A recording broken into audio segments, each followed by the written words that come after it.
अस्सलाम वालेकुम 10th class. उम्मीद है स्टूडेंट आप सब खैरियत से होंगे। आइए अपने टॉपिक का आगाज़ करते हैं। ये ट्रोपोस्फीयर स्ट्रेटोस्फीयर आपने पढ़ लिया, इसमें आपने भी देख लिया था कि स्ट्रेटोस्फीयर में ओजोन का उसका रोल क्या है। अब ओजोन के बाद बताया कि जिस तरह से स्ट्रेटोस्फीयर हमारा एटमॉस्फेयर है, इसमें हमारे इंसानों की मुख्तलिफ एक्टिविटीज़ की वजह से कुछ ऐसे ऑर्गेनिक मैटर उसमें पैदा हो जाते हैं जो कि हमारे लिए नुकसानदेह हैं। उन ऑर्गेनिक मैटर को पोलूटेंट्स कहते हैं। अब जो पोलूटेंट होते हैं is a waste material that to pollutes air water and soil, यानी जो ऐसे ऑर्गेनिक मैटर या ऐसे वेस्ट मटेरियल जो कि हमारी हवा, जो पानी और सॉइल इसको इसे गंदा करते हैं, उन मटेरियल्स को पोलूटेंट कहते हैं। 3 फैक्टर्स जो होते हैं वो एक जो भी होता है पोलूटेंट, उसकी शिद्दत का, उसकी सिवियरिटी का के बारे में बताते हैं। नंबर 1 उसकी केमिकल नेचर, नंबर 2 कंसंट्रेशन, और नंबर 3 उसकी परसिस्टेंसी, यानी जो भी केमिकल मौजूद है पानी में, हवा में या मिट्टी में, उसकी केमिकल नेचर क्या है, कौन कौन से उसमें केमिकल्स मौजूद हैं। नंबर 2 उनके जो केमिकल्स हैं उनकी कंसंट्रेशन क्या है, उनकी परसेंटेज क्या है, कम मिकदार में है या ज़्यादा मिकदार में। नंबर 3 उनकी परसिस्टेंस है कि वो उस चीज़ के अंदर कितने अरसे से मौजूद हैं। अगर तो वो ज़्यादा देर से मौजूद हैं तो यकीनी बात उतने ज़्यादा नुकसानदेह होंगे। जैसे सपोज़ आप कह लेंगे, अगर आपको पता लगे कि आपके घर में जो पानी आ रहा है वो गंदा पानी आ रहा है, आप गंदा पानी पी रहे हैं, तो अगर तो आप 1 हफ्ते से पी रहे हैं तो आप वो चीज़ आपके लिए इतना नुकसानदेह नहीं होगी। लेकिन अगर वही जो पानी आप सालों से गंदा पानी पी रहे हो, आपको सालों के बाद आपको पता लगा है कि जो पानी हम पी रहे हैं वो डेंजरस है या साफ़ नहीं है, ये गंदा है, तो फिर हम कह सकते हैं कि वो केमिकल उस पानी के अंदर बहुत अरसे से मौजूद था, ये इसकी परसिस्टेंसी हम कहेंगे। और ये जो पोलूटेंट्स होते हैं ये हमारी अपनी एक्टिविटीज़ की वजह से हम इन्हें पैदा भी करते हैं और फिर हम अपने ही इन्वायरमेंट में इसको डिस्चार्ज करके अपने ही लिए हम नुकसान का बायस बनते हैं। They make the environment, air, water and soil harmful to life.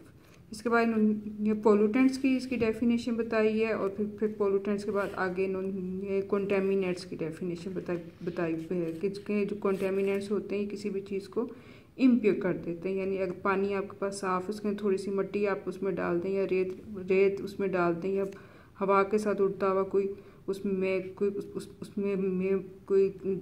उसका तिनका या कोई भी चीज़ ऐसी अगर आके उसके अंदर गिर जाए या इंक डाल दें तो वो चीज़ इम्प्योर होगी, उसे कंटेमिनेट कहेंगे। लेकिन जो पोलूटेंट होते हैं वो उस चीज़ के अंदर मौजूद काफ़ी अर्से तक मौजूद रह के उसको जहरीला या उसको पॉइजनस बना देते हैं। इसके बाद ये एयर पोलूटेंट्स हैं। Harmful substances present in air, उन्हें हम एयर पोलूटेंट्स कहेंगे। एयर में मौजूद क्या है कि even a beneficial substance beyond a specific concentration, यानी एक फ़ायदेमंद सब्सटेंस जो कि हमारे लिए अच्छा है, हवा में उसका मौजूदगी हमारे लिए बहुत ज़्यादा फ़ायदेमंद है, लेकिन अगर वो भी अपनी ख़ास कंसंट्रेशन से आगे निकल जाएगा तो वो हमारे लिए नुकसानदेह है।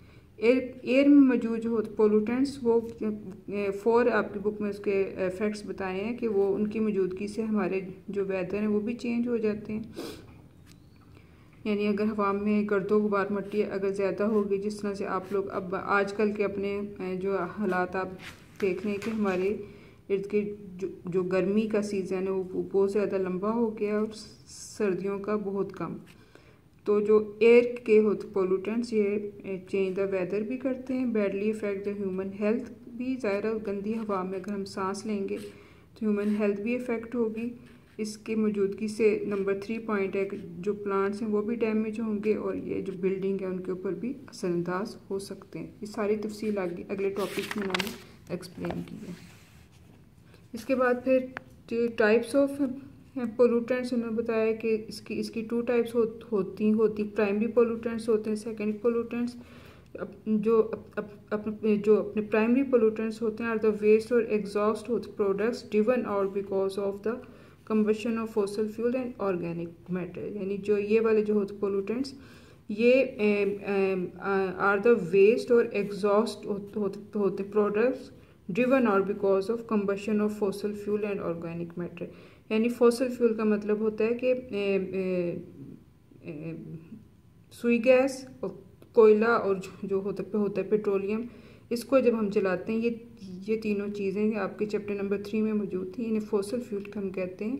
इन्हें जलाते हैं, कोई भी ऑर्गेनिक मैटर है, आप लकड़ी को आप जलाते हैं, कागज़ को आग लगाते हैं, जो पेट्रोल है, मिट्टी का तेल है, डीजल है, इन सब जब चीज़ों को आप आग लगाते हैं तो इनके जलने से जो कंपाउंड्स निकलते हैं और जो हमारे एटमॉस्फेयर में शामिल हो जाते हैं, उन कंपाउंड्स को हम जो होते हैं नाम उनका प्राइमरी पोल्यूटेंट्स है। ये कौन कौन से हैं? These are oxide of sulphur, sulphur के ऑक्साइड हैं वो कौन कौन से हैं? SO2 sulphur dioxide and SO3 sulphur trioxide. Oxides of carbon है CO2 carbon dioxide and CO carbon monoxide. Oxides of nitrogen है specially nitric oxide. NO hydrocarbons हैं methane CH4, ammonia and compounds of fluorine.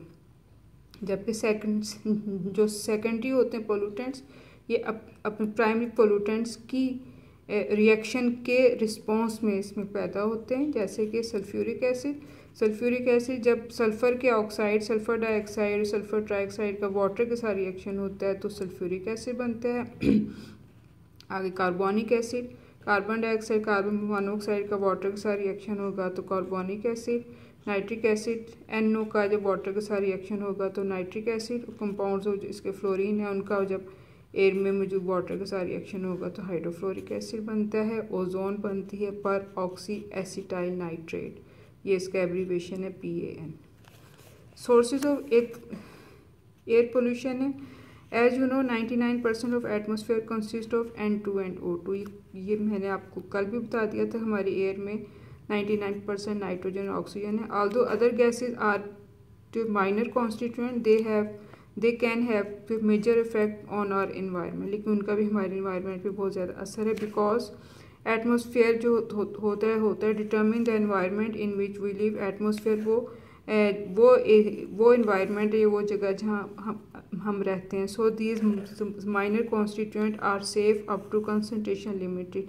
ये सारे जो minor constituent हैं यानी carbon dioxide and water, ये अगर अपनी ख़ास इसमें अपनी लिमिट में रहें तो हमारे लिए फ़ायदेमंद है। लेकिन but in some areas the limit has been जो है, ये उन्होंने बताया कि अपनी ख़ास जो पिछले 60 सालों में ह्यूमन एक्टिविटीज़ की वजह से ये लिमिट अपनी एक ख़ास जो उसकी लिमिट है उससे आगे बढ़ गई है।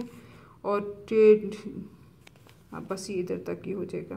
ह्यूमन एक्टिविटीज़ की वजह से वो सारे कॉन्स्टिट्यूएंट जो कि हमारे लिए फ़ायदेमंद है हमारी एयर में मौजूद हैं। ये आपने कंपोजिशन ऑफ ड्राई एक पढ़ी थी, नाइट्रोजन, ऑक्सीजन, आर्गन और कार्बन डाइऑक्साइड।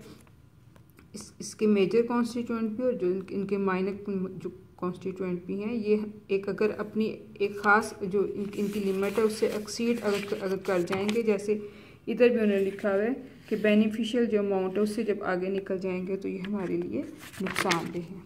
क्यों नुकसानदेह हुए हैं और क्या वजह है, ये फिर आपके अगले टॉपिक हैं, लेकिन आपने अभी फ़िलहाल इतने करना है। ये जो इसकी टाइप्स ऑफ पोल्यूटेंट्स हैं बहुत इंपॉर्टेंट है, ये आपने बहुत अच्छी तरह से याद करना है। शुक्रिया।